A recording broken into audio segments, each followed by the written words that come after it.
दो दिन लड़ाई और चल जाती तो सेल्यूकस निकेटर युद्ध में हार जाता और मारा जाता। इसलिए इसने अपनी बेटी कार्नेलिया को आगे कर दिया। आओ बहुते सुंदर एकदम एकदम बाल उल खोल के लहरा के तलवार लेके निकली है। चंद्रगुप्त मौर्य देखा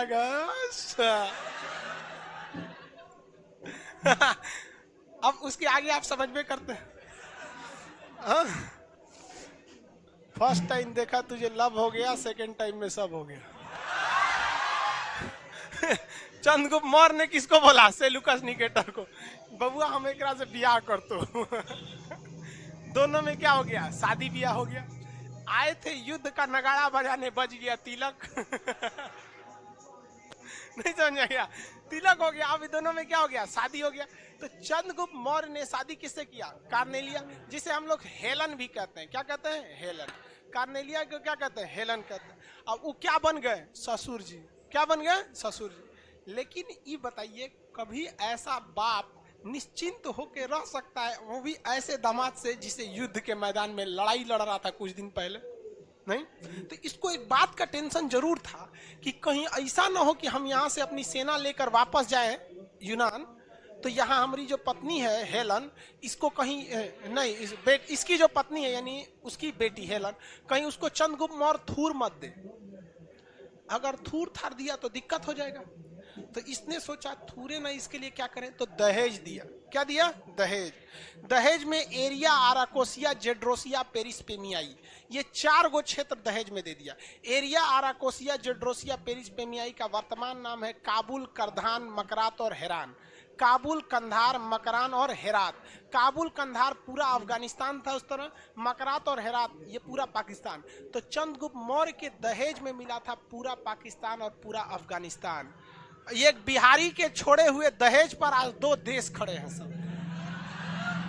इतिहास गवाह है। सोचो बिहारी बहुत दहेज लेता है, अरे बाप रे बाप, गजब। लेकिन बहुत गलत है ये, आप लोग समझिए इसको गलत। दहेज हमको सोचो, दहेज में हमको लगता है कि खूब से खूब हमारा 11-12 हजार रुपया से ज्यादा ना मिलने वाला है। बहुत हो गया। क्या करेंगे दहेज लेके? कितना दे सकते? भाई हमको जितना रहेगा हम अपने हिसाब से रखेंगे। सबको कहते हैं आप ज्यादा दहेज लेंगे, ज्यादा नखड़ा उठाना पड़ेगा, ज्यादा खर्च करना पड़ेगा। और लड़की को भी कहते हैं जो ज्यादा दहेज लेता है, आप ससुराल को ससुराल नहीं अपना हॉस्टल समझिए, जिसका एक ही बार फीस भर दिए आप लोग। समझ में आ गया? सास ज्यादा हुक्म चलाए तो सीधा कहिए। खान सर बोले थे कि दहेज लिया ससुराल, ससुराल नहीं हॉस्टल है, और तुम मेरी सास नहीं वार्डन है, हॉस्टल की वार्डन। यहाँ पे तू पैसों लेगी, दहेजो लेगी, इज्जत लेगी, कोई एक चीज मिलेगा, एक चीज, सम्मान या पैसा। डिसाइड करियो क्या मिलना चाहिए आपको। पैसा कोई बहुत बड़ा चीज नहीं होता है यहाँ पे। समझ में आया कि नहीं आ गया? कौन चीज हो गया? तुरा वैसो दहेज ना मिलेगा, टेंशन नहीं। सर हम नहीं लेंगे, एक मिलबो कहाँ करेगा? लड़की लोग बताओ उसको मिलेगा? तो लड़की मिल जाए बहुत है।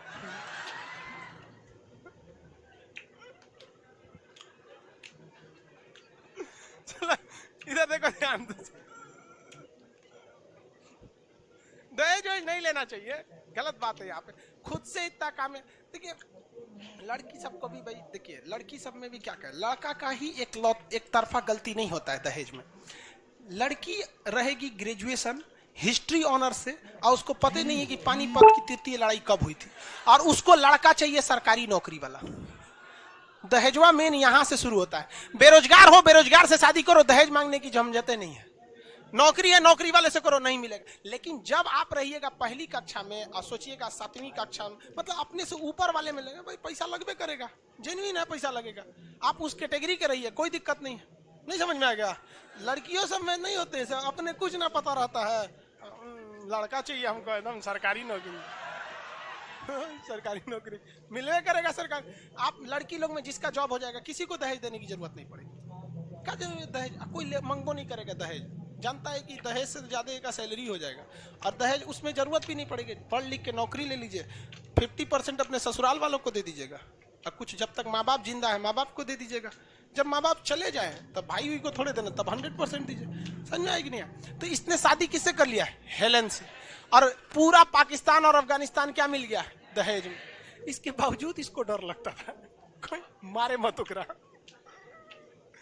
रीजन समझिए कि ये बिहारी और सीबीएसई बोर्ड की यूनान की जमेगा कब वो?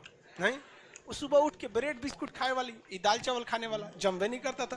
तो इसलिए इसने अपना एक दूत भेजा, मेगास्थनीज। मेगास्थनीज क्या भेज दिया? मेगास्थनीज। क्या भेजा था? मेगास्थनीज। चंद्रगुप्त मौर्य के दरबार में सेल्यूकस निकेटर ने किसे भेजा? मेगास्थनीज को। कहा कि देख, अगर हमारी बेटी पिटाएगी, चाहे कुछ भी क्या होगा, तामझाम होगा यहाँ पर, तो तुमको क्या कर लेना है? तुरंत हमको क्या करना है? संदेश भेजना है। क्या करना है? संदेश भेजना है। किसी को कोई दिक्कत है? आगे बढ़ जाए तो तुरंत संदेश। लेकिन बाद में धीरे धीरे धीरे धीरे सब सही हो गया, कोई दिक्कत नहीं रह गया यहाँ पर, सब कुछ सब खुशहाल जिंदगी जीने लगे। मेगास्थनीज में बिहार में बस गया अच्छा से, इसको भी कोई दिक्कत नहीं आने लगा। और इसने एक किताब लिख दी मेगास्थनीज ने, नाम था इंडिया में रह के लिखा, इसलिए नाम क्या पड़ गया? इंडिका। इंडिका पुस्तक में क्वेश्चन आएगा कि मगध वंश की जानकारी सबसे बेहतरीन किस पुस्तक में? इंडिका में। यानी प्राचीन भारत की जानकारी के लिए इंडिका सबसे महत्वपूर्ण बोर है। उसने कहा भारत में कुल 7 तरह के लोग रहते हैं, 7 वर्गों में बांटा था, ऊंची जात, नीची जात इत्यादि वगैरह में कई तरह के लोगों में बांटा था मेगास्थनीज ने। और मेगास्थनीज ने यह बात भी कहा था कि भारतीय लोगों को पढ़ने में इंटरेस्ट है। किसमें इंटरेस्ट है? पढ़ने में।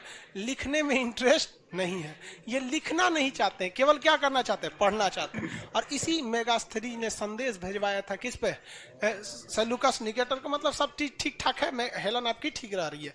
चंद्रगुप्त मौर्य ने एक दिन मेगास्थनीज से पूछा कि रे बकलोलवा, जब उसको ब्याह कराना था हमरा से, बेटियों देना था, दहेजो देना था, तो युद्ध का किया था वो?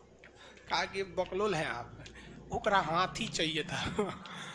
उधर कोनो हाथी ठीक ठाक नहीं मिल रही थी सब, तो यहाँ से वो हिंदी मीडियम वाली हाथी ले जाना चाहता था कलिंग से। कहा कि ओ माय गॉड, हाथी चाहिए थी। कहा कि बुलाओ बुलाओ बुलाओ। 500 हाथी क्या किया? गिफ्ट में दे दिया। कौन बार बड़का गिफ्ट दिया, दहेज में कितना लिया ही नहीं देख रहे हैं।